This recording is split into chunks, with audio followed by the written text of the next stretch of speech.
Om Namo Bhagavate Vasudevaya.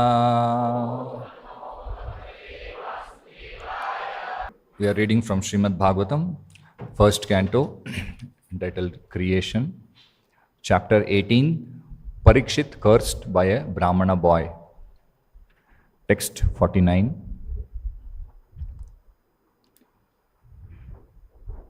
Iti putra kritaghena sonutapto mahamunihi swayam viprakrito ragna naivagham tad achintayat. Translation by His Divine Grace, A.C. Bhaktivedanta Swami Srila Prabhupada ki jai. The sage thus regretted the sin committed by his own son. He did not take the insult paid by the king very seriously. Purport by His Divine Grace, A.C. Bhaktivedanta Swami Srila Prabhupada ki jai. The whole incident is now cleared up. Maharaj Parikshit's garlanding the sage with a dead snake was not at all a very serious offense. But Shringi's cursing the king was a serious offense. The serious offense was committed by a foolish child only. Therefore, he deserved to be pardoned by the Supreme Lord. Although it was not possible to get free from the sinful reaction. Maharaj Parikshit also did not mind the curse offered to him by a foolish Brahmana. On the contrary, he took full advantage of the awkward situation, and by the great will of the Lord, Maharaj Parikshit achieved the highest perfection of life through the grace of Srila Shukadev Goswami. Actually, it was the desire of the Lord, and Maharaj Parikshit, Rishi Shamika, and his son Shringi were all instrumental in fulfilling the desire of the Lord. So none of them were put into difficulty because everything was done in relation with the Supreme Person. Thus ends the Bhaktivedanta purport. So all glories to Srimad Bhagavatam, the exalted literature of the dealings with Lord and His devotees. And certainly it is not comparable to the current generation of people. Generally, in the present day world, we always have tit for tat. If somebody harms us, then we immediately retaliate, give it back as it is. In fact, the time has further changed. It is tat before tit. Just like suppose there is an accident and then the fault is the other person. Before I start something, he will start scolding so that I will keep quiet. So there's tat before the tit.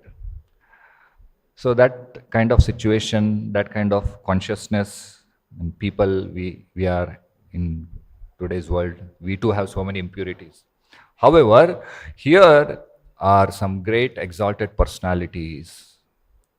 Parikshit Maharaj himself is a great gem of all the devotees. And Shamika Rishi also, although he is a yogi, a rishi,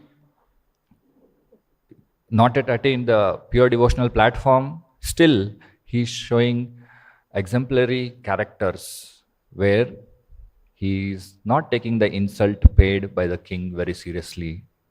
Naivagam tad achintayat. In fact, iti putra kritagena sonutapto mahamunihi. Anutaptaha. Anutaptaha means regretting. So, apparently, we have to understand the situation. It is, first of all, Parikshit Maharaj, being a devotee of Lord, is never faced by problems like hunger, thirst, and other things. But in this situation, we are finding that he is suffering from hunger, severe hunger and thirst. And as a king, when he goes to the ashram of Shamik Rishi, the king is the head of the state. So he should be received with proper respect. Whereas we see a very cold reception by Shamik Rishi. By the will of providence, Shamik Rishi was engaged in trance meditation, so he did not receive the king well. And the king also was not supposed to suffer from hunger, thirst, but by the will of providence, he is suffering from hunger and thirst. And when he comes, he received a cold reception. And generally, being a devotee, he is never bothered about cold reception. And even the hunger and thirst. Being in the womb of his mother, he suffered the heat of Brahmastra. That he could tolerate. But here, he was not able to tolerate the hunger and thirst. So, Prabhupada and the Acharyas explain that it is all because of the will of the providence. Just like Arjuna was put into ignorance of his duties so that Bhagavad Gita can be spoken out. Similarly, Parikshit Maharaj was put into difficulties and Shamik Rishi and Shringi were put into ignorance so that Srimad Bhagavatam can be spoken out. So this was the will of the Lord. But so we have to understand in this context the will of the Lord and how they were put into ignorance. So this is the first after the king insulted the Shamik Rishi by putting the garland on the neck of the Shamik Rishi, and he just went back. And then Shringi, who came to know about this, he was playing with his friends who were all childish, and just out of ego, out of pride, he immediately cursed Parikshit Maharaj for such an act, stating that he is not a proper ruler, and just because Krishna has now disappeared, he thinks that nobody is there to maintain the dharma and religious principles. I'll take up the position of Krishna and teach him a lesson. So like this he became proud, taking the position of Krishna. And he cursed Parikshit Maharaj, saying that the 7th day from now on, this king will die. And when he came back to the ashram, he also realized, the boy, what mistake he has done. And he started crying loudly. And Shamik Rishi woke up and he saw there was a dead snake. He just did not mind, he just threw it away. And then asked, child, what happened? Why are you crying? And then he explained the whole situation. And then iti putra kritagena sonutapto mahamunihi. So anutaptaha, regretting. Now this is a very important quality. A devotee should learn and imbibe. Of course, it is automatically developed when he starts doing devotional service and chanting Hare Krishna mantra. But still, it is a very important quality to note. Regret. Because by such repentance, it said that it burns away the sin that we have committed. So, just like the Rishi understood, oh, this is a mistake, because as we see in the next verse also, it apparently appears that Maharaj Parikshit actually insulted a sage, but in the next verse it is clearly stated that the position of Maharaj Parikshit, being a devotee of Lord, was higher than the position of the Shamik Rishi, who was apparently a Brahmana, Brahma Janati iti Brahmana. But a Vaishnava is one who has realized the Supreme Personality of Godhead, that Brahman, Para-Brahman, is not simply some energy, but he is a personality of Godhead. So, Shamik Rishi understood the mistake. So, he immediately regretted for that mistake. So, this repentance, regret is very essential. So, Prabhupada mentions previously also Accidental sins committed by devotee are sincerely regretted, and by the grace of the Lord, all sins unwillingly committed by a devotee are burnt in the fire of repentance. So, Prabhupada, there's a conversation which goes on between the devotee and Prabhupada. So, that's Nandarani, she asks, this Sankalpa, Vikalpa is there as long as we have our independence. Even as devotees, that accepting and rejecting, that is there even in devotees, Prabhupada. A devotee, because a non-devotee has become a devotee, he is practicing how to simply accept Krishna's orders. So this is how generally we all are very in ignorance, and now we have come to Krishna consciousness and we are trying to be devotee, trying to follow Krishna's orders. So Prabhupada continues, but by his previous habit, he is still engaged in do it or don't do it. So sometimes, being a practicing sadhaka, we also face this situation.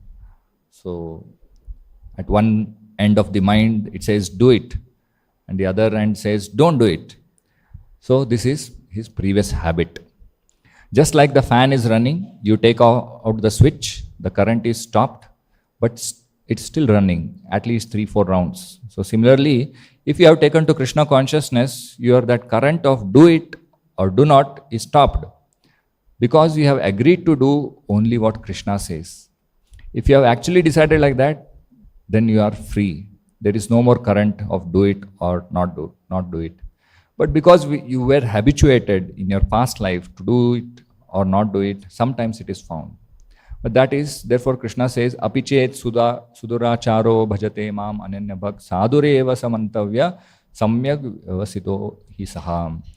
He has got little practice of these nonsense things. But if you stick to Krishna consciousness, this will be stopped very soon. This is the only remedy. So Prabhupada explains, often we face this situation, a devotee we try to follow, and there are certain rules and regulations which are meant to follow. No meat eating, no illicit sex, no gambling, no intoxication, and not engage in mundane subject matter and engage in Krishna service always. So these things are there. But because of our previous habits, sometimes they overpower. So, but Prabhupada says we have to stick on to the devotional service. Krishna consciousness must continue. Everything will be corrected. And if there is slackness in Krishna consciousness, then again he will fall down. That I was telling in the morning. If you have determination, Maya will put so many impediments and with all sufferings. If he remains determined in Krishna consciousness, then his life is success. So a man is habituated to smoke, and he has given up. He has promised no more smoking, just like our students. Now, he is put amongst some friends. They are smoking. So after quitting smoking, sometimes we see that, especially in foreign countries and even in India also now, smoking is so much rampant. So the disciple, after coming to Krishna consciousness, understanding that smoking is bad, following these principles is important. But because of the association, sometimes you have to go deal with friends and they are smoking. So a disciple may think, why not smoke? And if it's the friends offer, it is friends. Who is going to see your spiritual master? Yes, that is possible. But if he comes to sense again, oh, what I have done. And if he repents, I promised it before my spiritual master, before God, before fire. Now I am doing this. This repentance will help him. And if he thinks that I am doing it, my spiritual master is not there, let me fall to it, then he is finished. So Prabhupada says very stern, then he is finished. If he repents for the wrong he has done, he is excused, otherwise finished. Then the devotee asks further, Hari Sauri, is there any limit to the number of chances that he has? No, sometimes you go to bad habits again come back, realize, oh, I have done mistake, repented. Again, if you fall down, okay, again repented. So devotee is asking, is there any limit of chances that he has? So Prabhupada says, yes, there is a limit. once, twice, thrice. If you make 4 times, then it is extricated. Get out, rascal, cheating. You are cheating. So many times the spiritual master forgives. Okay, one time you have fallen, take to devotional service. Again, he starts following the rules and regulations. Again, due to some mistake, again he falls. 1 time, 2 time, 3 time, 4 time means Prabhupada says it's finished. So to be very careful, being strong in devotional service. So by the strength of devotional service, at least by the strength of the chanting holy name 16 rounds and reading Prabhupada books, we will get that strength, and we should see that we don't fall down again. And further, of course, Krishna says this will go on like this unless the jiva decides that yes, enough of material enjoyment, this will not satisfy me. What will satisfy me is Krishna. Who will stay with me always is Krishna. Everything will fall like a pack of cards. In the material world, all our so-called strengths, so-called even our relatives, friends, when death comes, everything is taken away. But who remains with us always is Krishna. So, like this, we have seen, so this regret is very important. It is not that once I do mistake, okay, Prabhupada is not there, there is nobody to check, spiritual master is not there, let me go on, let me fall to it. So that is over. So that should not happen. So we have seen how great devotees, they have regretted, they have corrected and went on to become great and pure servants of Lord. So there is a nice pastime of Bilva Mangal Thakur. So in one village there was a great Brahmana called Rama Dasa. So he had a son called as Bilva Mangala. So this Bilva Mangala was very nicely trained by his father in all the Brahmanical rules and regulations and in devotional service and all these things. So unfortunately his parents died early and he was left in his young age with a lot of property.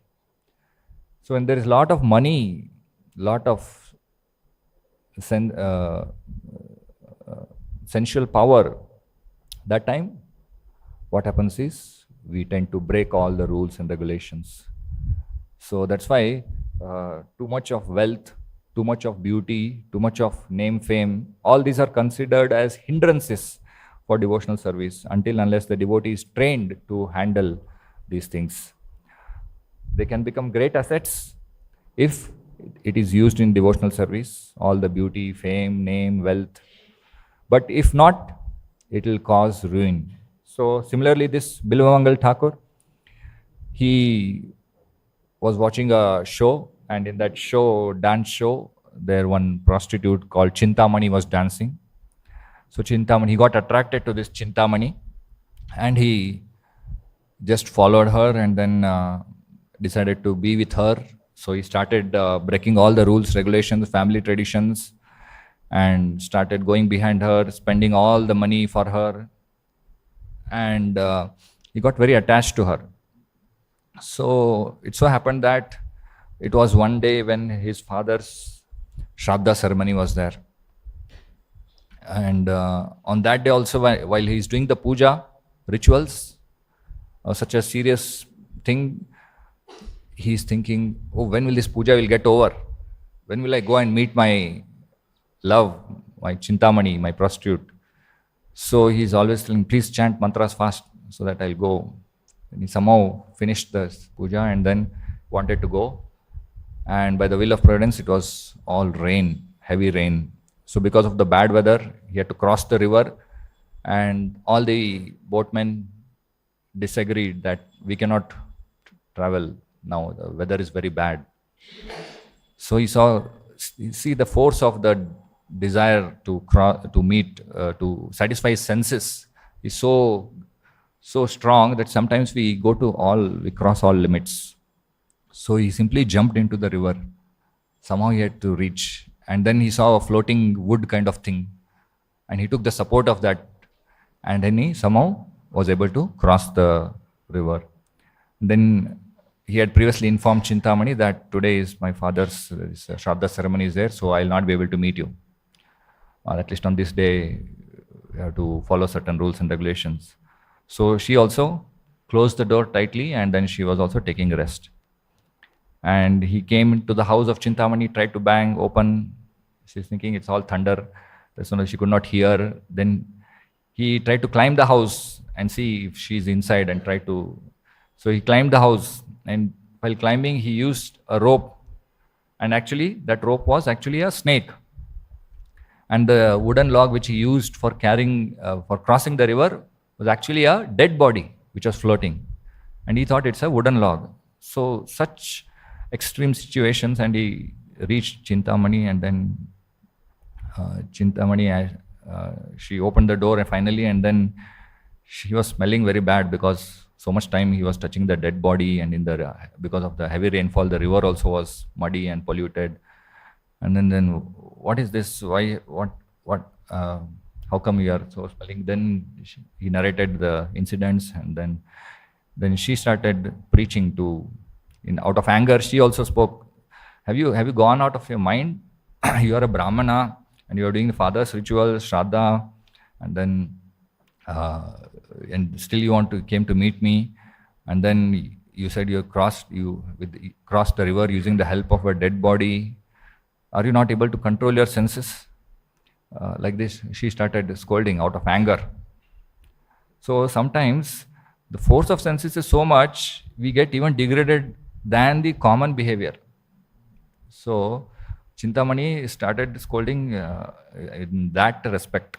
And at the end she said, by Paramatma who is dictated in the heart, she said, at least this much attraction if you had to Krishna, you would be such a nice person, a great personality you would have been transformed into. So this shocked Bilvamangal Thakur. And immediately he left. He thanked Chintamani for opening his eyes, and then immediately left everything and started towards Vrindavan.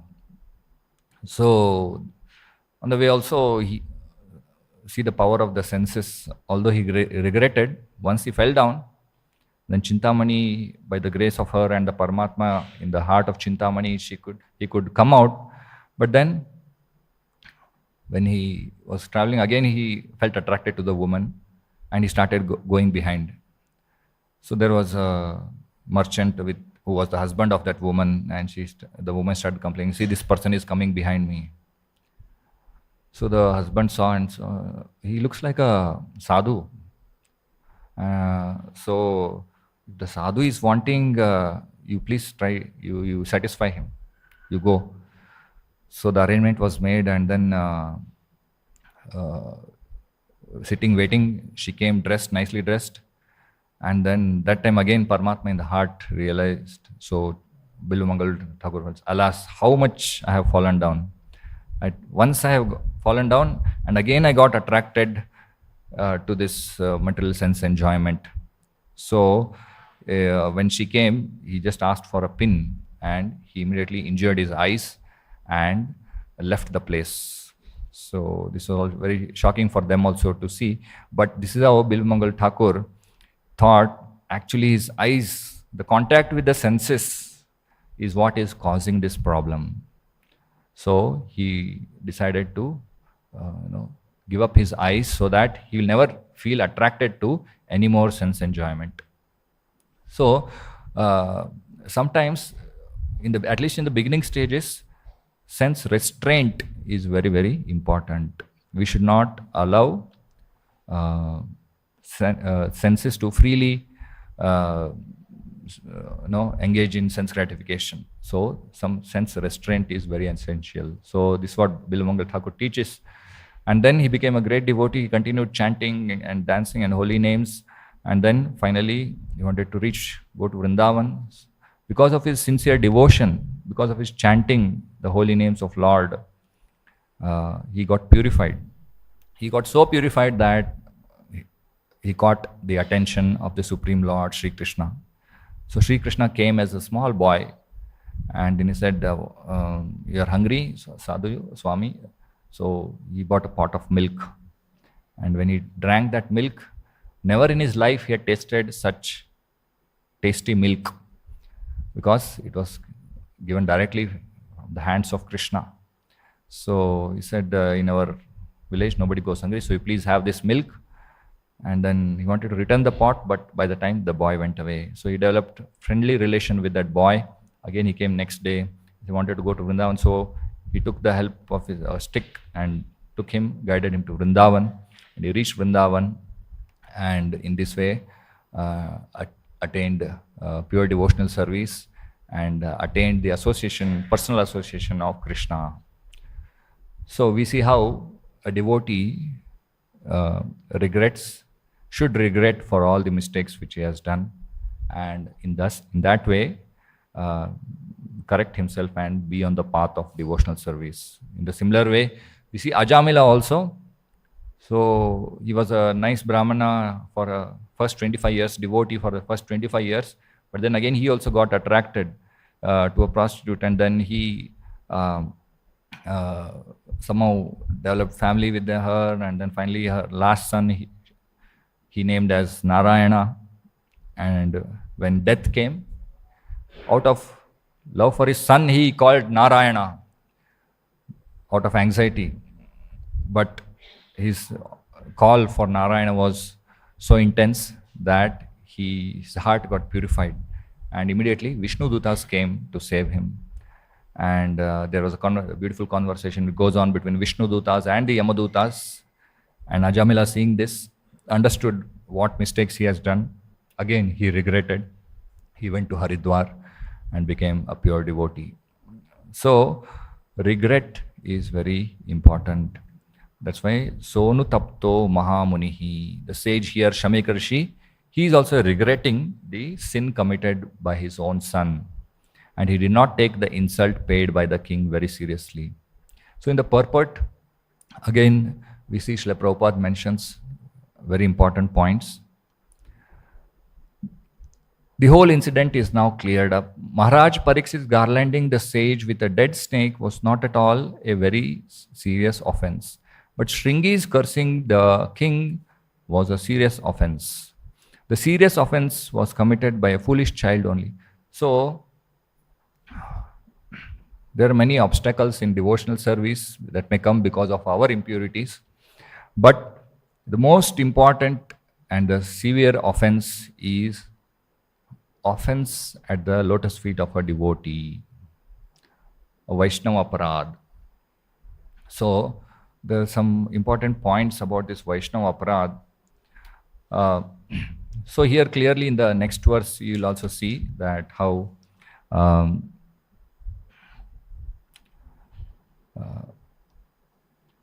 the Shringi Rishi, Shamika Rishi was actually a Brahmana, Brahma Janatiti Brahmana, but whereas Maharaj Parikshit was a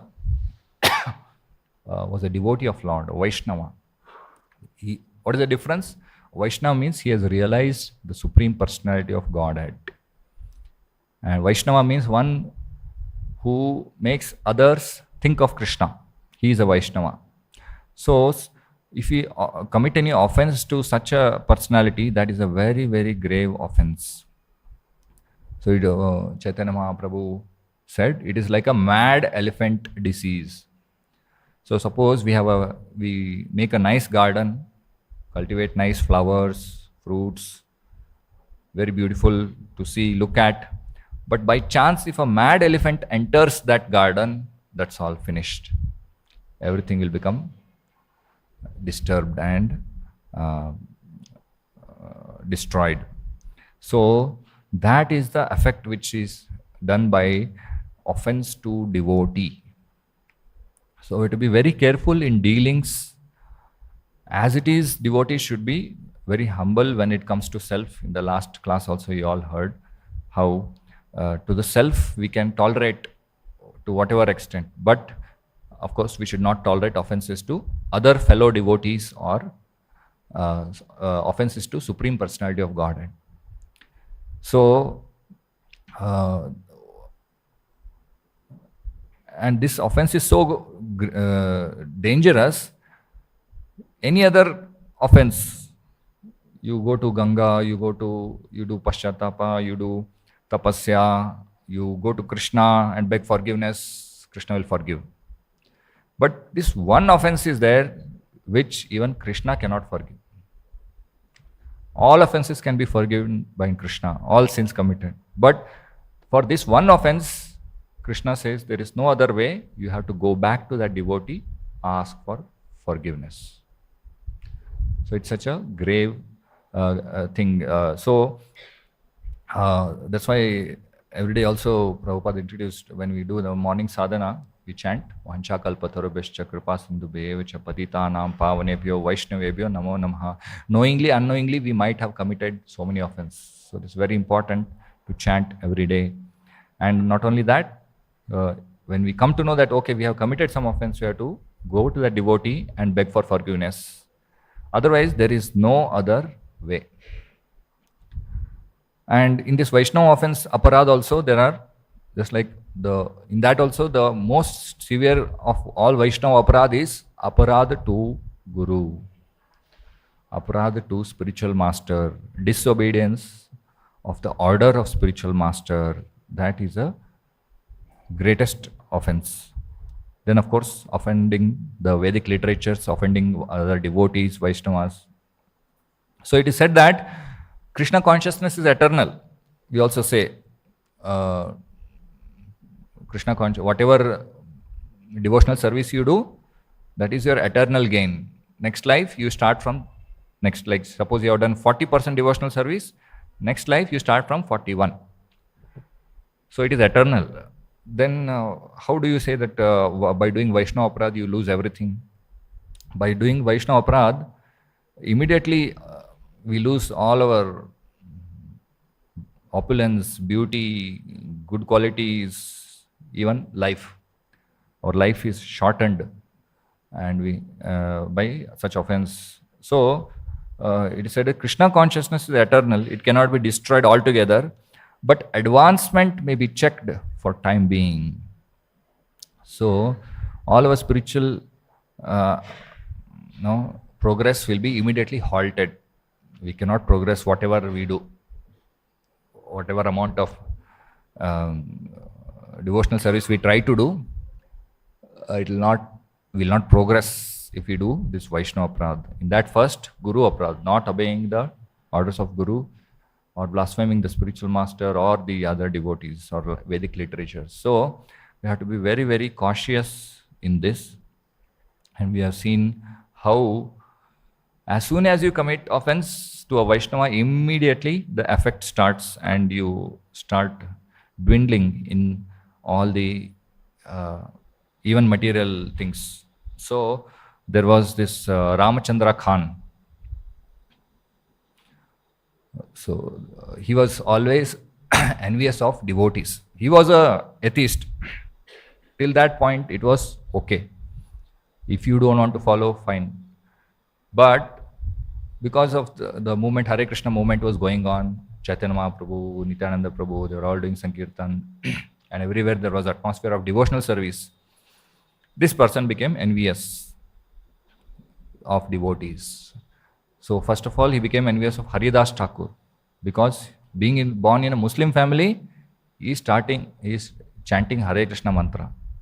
So just to make him fall from grace, he designed a plot and he called all the prostitutes and said that somehow you go and destroy his chastity.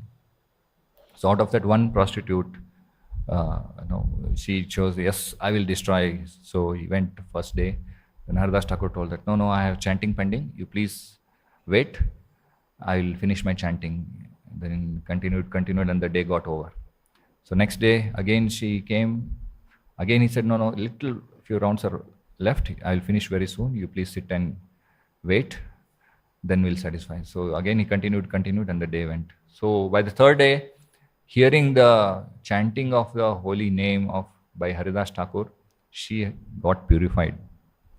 And then she immediately fell dandavats to Haridas Thakur and begged forgiveness that I was actually sent by this Ramachandra Khan. He said, I knew very well. When I knew that you are going to come on the order of Ramchandra Khan to destroy my chastity, I could have left this place. But I wanted to deliver you. So that's why I stayed back. So this is the mercy of the pure devotee. Uh, it is called causeless mercy. There is no, it's not that that prostitute has done some pious activities or some punya, nothing. It is only because Haridas Thakur decided that yes, I want to bless this devotee, this person. So it is called causeless mercy. So Haridas Thakur, so like this, he blessed, and then she became devotee, and she also started chanting lakhs of names of Lord. And Ramchandra Khan was defeated in his effort. And then Haridas Thakur simply left that place and went. But because of this offense to a devotee, demonic qualities started manifesting in him. And this where just how the progress happens. First, you become an atheist, you don't believe in God, fine. But when you do an offense to a devotee, you become a demon. So Ramchandra Khan also became a demon, and then Krishna, and by the order of the nature also punishes. So Nityananda Prabhu once came to the village of Ramchandra Khan, and then usually everybody in the West Bengal also, they have this Durga Mantap. So he was sitting in the Durga Mantap and then doing the chanting and the Hare Krishna mantra Sankirtan. So this Ramchandra Khan felt annoyed by this sadhus coming, so many people, and then so he sent his servant, and he told them, please chase them away, and tell them that they can go to some nearby some Goshala or somewhere, some cow shed where you'll have a lot of space also, and then you can be there. So like this, he insulted Nityananda Prabhu. So Nityananda Prabhu understood this attitude of Ramchandra Khan and said, yes, as you are saying, we don't fit here well. This place is best fitting for people who eat meat. So he just left. In other words, he was predicting what is going to happen. So as soon as Nityananda Prabhu left, the tax collectors came to Ramchandra Khan, and they're asking, why you're not paying tax in so many days? So please pay tax. So they stayed in his house. The same. So before Nityananda Prabhu, after Nityananda Prabhu went, he asked his servant, please clean this place. These all people, so devotees, Nityananda Prabhu and all devotees have sat here. Please clean this place. You put cow dung, and then he started cleaning the place. For him, devotees staying and doing kirtan was he thought this place has become dirty.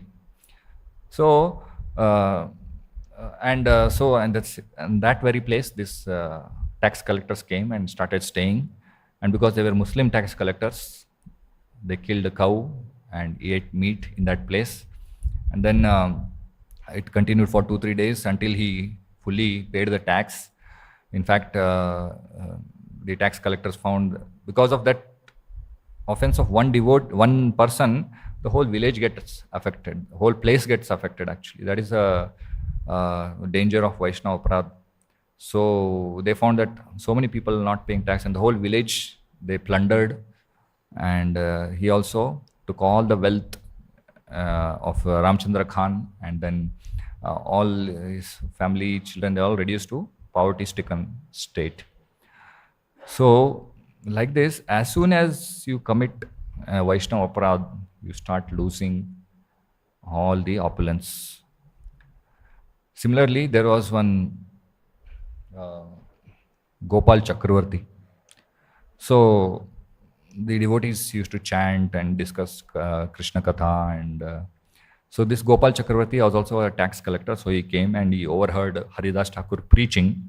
This Gopal Chakravarti was also Brahmana.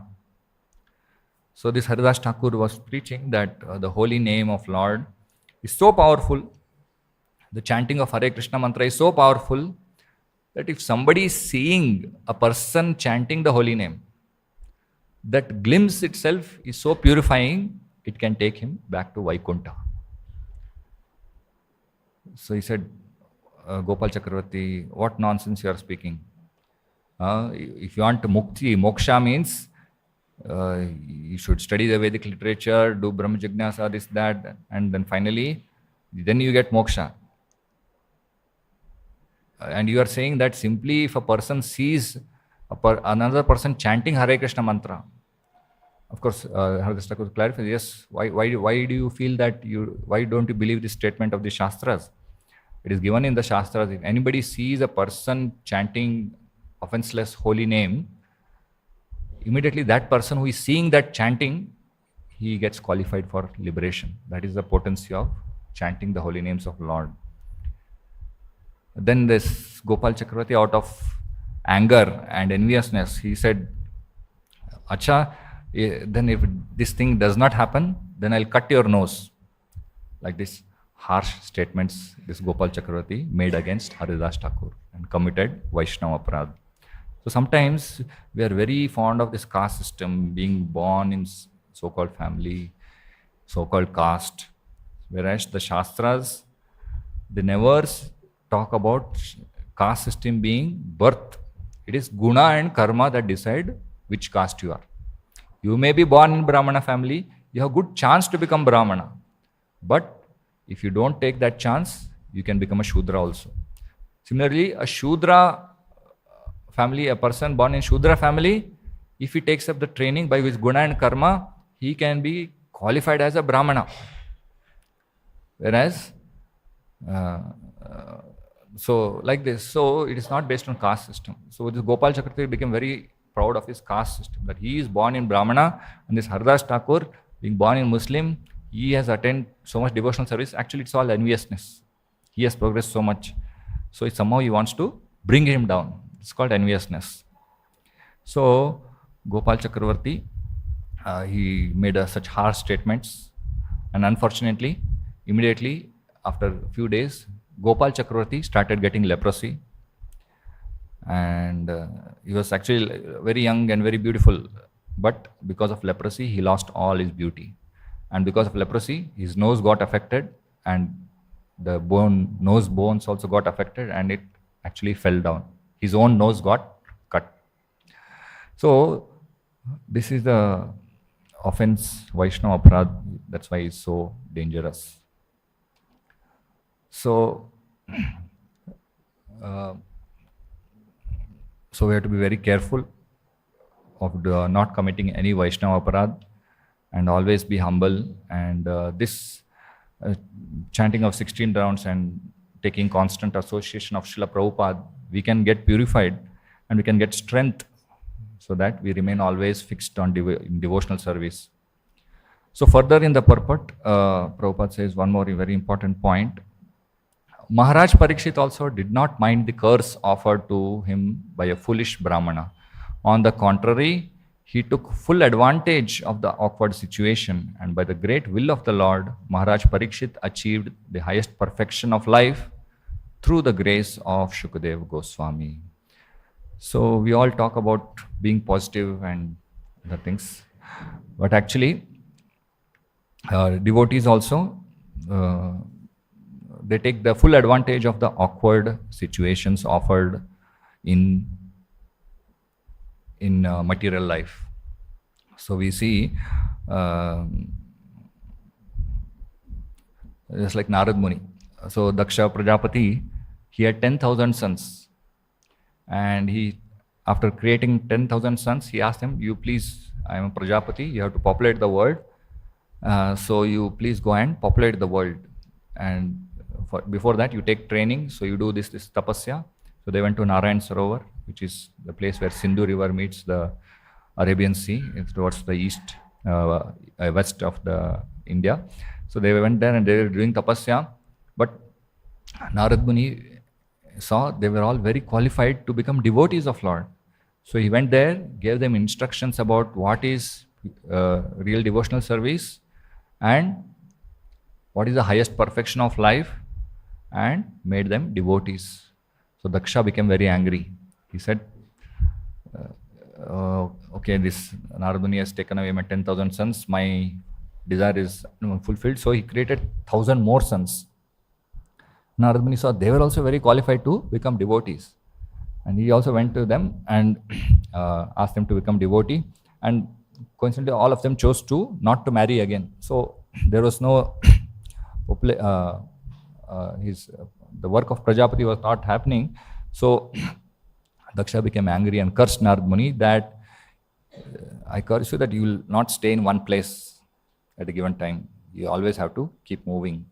So Narad Muni accepted that awkward situation to preach the glories of Krishna everywhere and all the time. So here also we see devotee Parikshit Maharaj. Now this Parikshit Maharaj was such a great king. He was engaged in, it is said, when he used to do yagna, devatas used to come and bless him. So when Parikshit Maharaj used to do yagna, at that time they could see devatas at the end of the yagna. That was the potency. And he was so potent, able ruler, he encountered Kali personified. And Kali personified was beating the bull and cow. So Parikshit Maharaj immediately came and stopped and was about to kill Kali personified. Imagine if it had killed, no more Kali Yuga.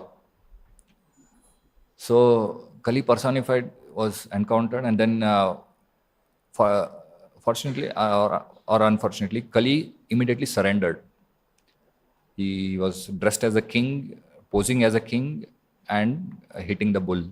So immediately gave up his dress and said, immediately begged forgiveness in front of Parikshit Maharaj. So it's a king's duty. Anybody who surrenders to him, he has to give protection. So he said, okay. So he told Kali, you can stay in 4 + 1 place.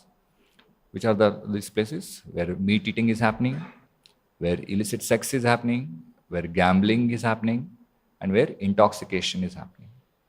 And one more place he told, where gold is there, in gold. So these things you have to avoid in Kali Yuga, because that's where Kali personified stays. And where he stays, all the evil effects of Kali start. So Kali was given these places, but the ruling of Parikshit Maharaj was so great that still Kali was not able to find, because there was no meat eating, no illicit sex, no gambling, no intoxication anywhere. That was the power of rule by a trained and able monarch. It's not actually, democracy is condemned by the Shastras. Democracy, if people are all not knowing about Shastras, goal of life and all things, whom will they elect? They will only elect who will help them in doing sense gratification. So the present day leaders also are those people who will help them in eating, meat eating, illicit sex, gambling, intoxication, alcohol, all these things. So that's why the best system was monarch system, as it was in the Vedic Varnashrama system. So anyway, so Parikshit Maharaj was such an able king, and he had so many important duties. If he would have continued, then it would be very difficult for this event to happen and for him to quickly achieve Krishna. So by the will of Providence, he was put into this ignorance, as we have seen in the beginning. And but still he took the full advantage of the awkward situation. 7 days he was given time. That 7 days, after that you are going to die by the bite of a snake bird. So he took full advantage of the 7 days and became pure devotee by grace of Shukadeva Goswami. So one thing is, highest perfection. He achieved the highest perfection of life. Now, what is this highest perfection of life? If we ask, so people are usually telling it is either dharma, artha, kama, moksha. People know only of these things.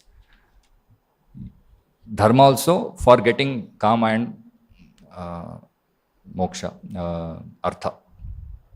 Current day people do rituals, people follow so-called religious things just to get more money, get more sense enjoyment, and they go in front of God also, they pray, please give me this, please give me that. So dharma also they're doing for artha and kama. So This is what people think it is perfection of life.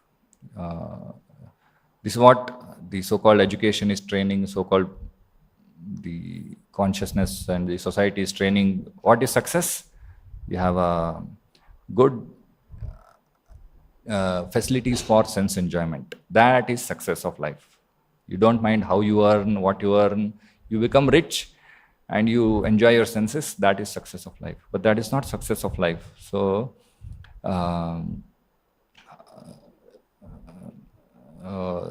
Prabhupada Saraswati says, Kaivalyam narakayate tridashapura akasha pushpayate. So, even Kaivalya, Dharma, Artha, Kama, Moksha. Some people say, okay, I'll finish now, we want to just merge into some light. So this is what Kaivalyam or Moksha. But Prabhupada Saraswati is telling, Kaivalyam narakayate tridashapura akasha pushpayate. So akasha pushpayate means just like a will of the wisp. What is the will of the wisp? So when the travelers used to go in the boat, so at some places, because of the decaying plants, phosphorescence used to happen. So that some flame-like lights used to come. So they used to think, okay, this is land or this is the place where we have to go. But this is all marshy land because there these plants would decay and the light would come. So they would go there, the boat would stuck there and their travel is destroyed. So simply we think that going to Swarga is very nice. Of course, like here we can eat maximum. If you want to enjoy rasgulla, you can eat 1 rasgulla, 2 rasgulla, 4 rasgulla, 5 rasgulla. But in Swarga, your senses are so strong, you have capacity, you can eat 100 rasgulla. So like that you can enjoy all senses. But even that is akasha pushpayate. That is not going to satisfy the soul, the happiness that the soul is seeking. So moksha also, kaivalya narakayate. Even if say you get moksha, merge into some light and do nothing, what happiness is there? That happiness will not satisfy the soul. Then what satisfies the soul is told in the Bhagavatam, Savai pumsam paro dharma yato bhakti radokshade ahaitaki apratihata yayatma suprasidati. Suprasidati means that which completely satisfies the self. And what is that?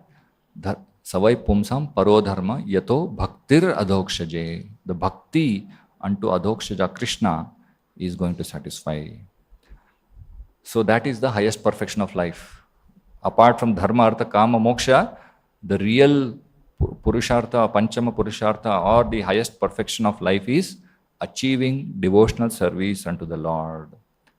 So how did Parikshit Maharaj achieve that? By the grace of Shukadev Goswami. So, lava matra sadhu sangha sarva siddhi hoy. It is not possible without the mercy of a pure devotee. Just like the King Raghuguna, Jadabharat says, O King Raghuna, the perfectional stage of devotional service or the Paramhamsa stage of life, perfection of life cannot be attained unless one is blessed by the dust of the feet of great devotees. It is never attained by tapasya, Vedic worship process, acceptance of renounced order of life, discharge of duties, chanting of Vedic hymns, performance of penance in the hot sun, cold water, before the blazing fire, all these things. And elsewhere also it is said, Dishtya me Bhagavan Drishto Dudarsho yo akritatmanam. Here the word, Prabhupada says, here the word akritatmanam, atmanam, akritatmanam is very significant.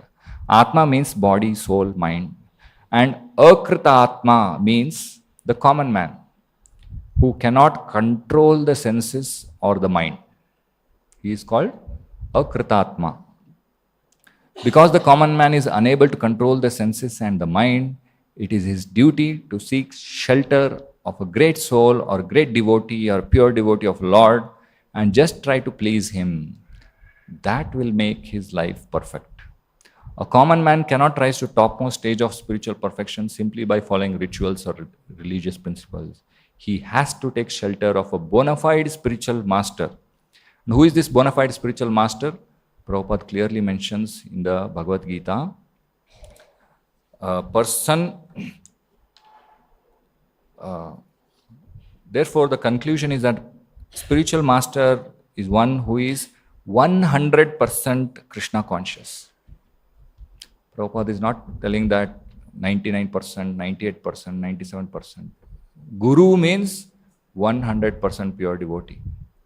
Unfortunately, some of the other ISKCONs also, they have their own guru system. So they say gurus can also fall down. But clearly in the second chapter, 8th verse, Prabhupada is mentioning Guru means spiritual master, means one who is 100% Krishna conscious. If you surrender to that devotee, Mahatma, then Akritatma also can become, can rise to the perfection, highest perfection of life. So there's a wonderful verse in Srimad Bhagavatam where we can understand about how to, we can also achieve the highest perfection and achieve what is real goal of life. And by the association, by hearing these pastimes of exalted personalities like Parikshit Maharaj, we can also develop this pure devotion to Lord. So the only way is to surrender unto a pure devotee, and fortunately we have got with us His Divine Grace A.C. Bhaktivedanta Swami Srila Prabhupada ki jai. So by His grace, we can achieve pure devotion and make our life successful. We'll stop here. Grantaraj Srimad Bhagavatam ki jai. Jagat Guru Srila Prabhupada ki jai.